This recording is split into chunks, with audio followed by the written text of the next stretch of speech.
First question, the secretary and the principal of the college is attending the district development council meeting at the collectorate.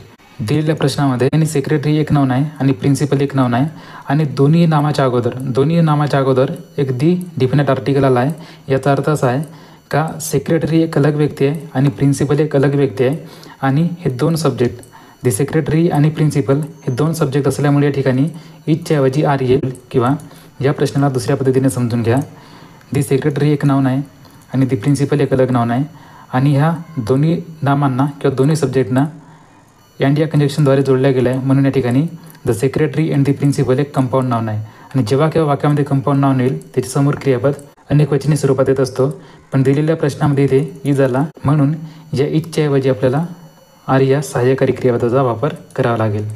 म्हणून दिलेल्या वाक्याची रचना अशी येईल, the secretary and the principal of the college are attending the district development council meeting at the collectorate. शब्दार्थ बघू. Secretary एक नाव नाही याचा अर्थ सचिव असा होतो. प्रिन्सिपल एक नाव नाही याचा अर्थ मुख्याध्यापक किंवा संस्थाप्रमुख होतो जेव्हा आपण याला नाम म्हणून वापर करू. अटेंड एक वर्ब आहे याचा अर्थ उपस्थित असणे असा होतो. आणि चौथा, कन्सिल एक नाव नाही याचा अर्थ समिती किंवा सल्लागार मंडळ असा होतो. मीटिंग एक नाव नाही याचा अर्थ सभा किंवा बैठक असा होतो. आणि शेवटचा कलेक्टोरेट हा एक नाव नाही याचा अर्थ जिल्हाधिकार्यालय असा होतो. Second question, the secretariat comprises of many air condition rooms. आता जेव्हा केव्हा वाक्यामध्ये कंप्रायजेस क्रियापद येईल त्याच्यापुढे ऑफ शब्द योग्य कधीच येत नाही, कारण कंप्रायजेस या क्रियापदाचा अर्थ होतो कन्सिस्ट ऑफ आणि याचा मराठीमध्ये अर्थ होतो समावेश होणे किंवा अंतर्भाव असणे. आता कंप्रायजेसच्या अर्थामध्ये जेव्हा कन्सिस्ट ऑफ म्हणजे ऑफ इन्क्लूड आहे तेव्हा याच्यामध्ये परत आपण ऑफ वापरत नाही. आता ऑफ या शब्दयोगी अव्ययाचा वापर कधी होतो ते बघून घेऊ. एकतर याला असा लिहावं लागेल, the secretariat comprises many air condition room किंवा the secretary is comprised of many air condition room.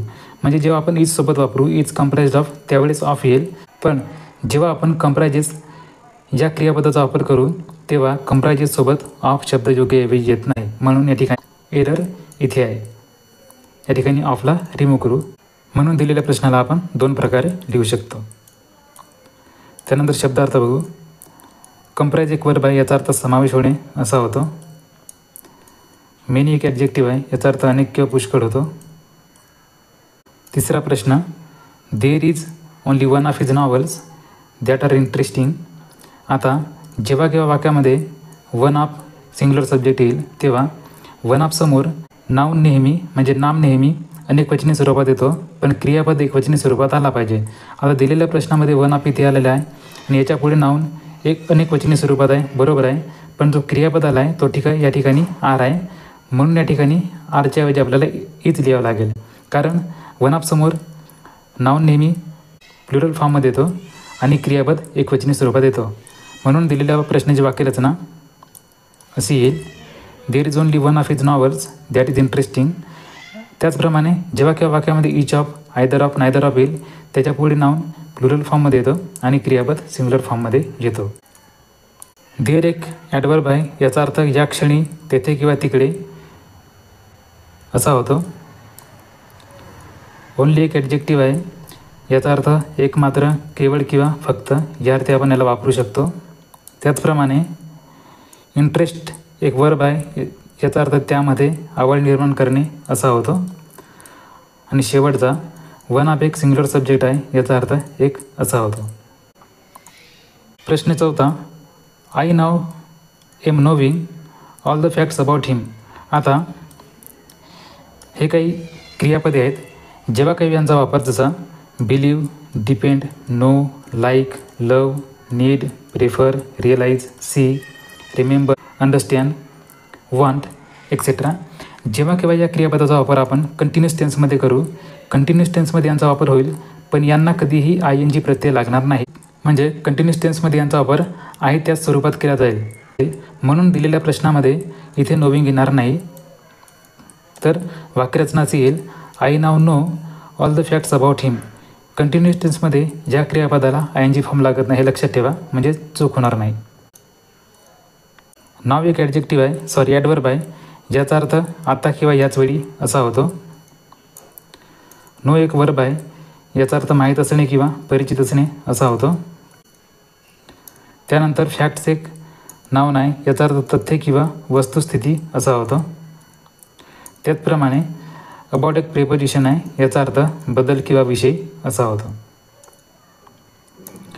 पाचवा प्रश्न, a milk can provide protein for a nutritionally balance diet. आता wood, equipment, information, air, wine, sugar, milk यांना uncountable nouns म्हणजे अगणनीय नामे असे म्हणतात. जेव्हा केव्हा वाक्यामध्ये अनकाउंटेबल नाउन्स येतील तेव्हा त्याच्यापूर्वी कधीही इनडिफिनेट आर्टिकल ए किंवा इनचा वापर होत नाही. पण दिलेल्या प्रश्नामध्ये इथे ए इनडिफिनेट आर्टिकल आला आहे, म्हणून या ठिकाणी एला रिमूव्ह करावं लागेल. म्हणून वाक्याची रचना अशी येईल, milk can provide protein for a nutritionally balance diet. Provide एक वर्ब आहे, याचा अर्थ पुरवठा करणे किंवा प्रबंध करणे होतो. त्याचप्रमाणे प्रोटीन एक नाउन आहे, याचा अर्थ प्रथिने किंवा अन्नातील पोषक द्रव्ये असा होतो. त्याचप्रमाणे न्यूट्रिशन एक नाउन आहे, याचा अर्थ पोषण किंवा आहार होतो. आणि शेवटचा डाएट एक नाउन आहे, याचा अर्थ पथ्य किंवा आरोग्यविषयक पौष्टिक आहार या अर्थी आपण याला वापर करू शकतो.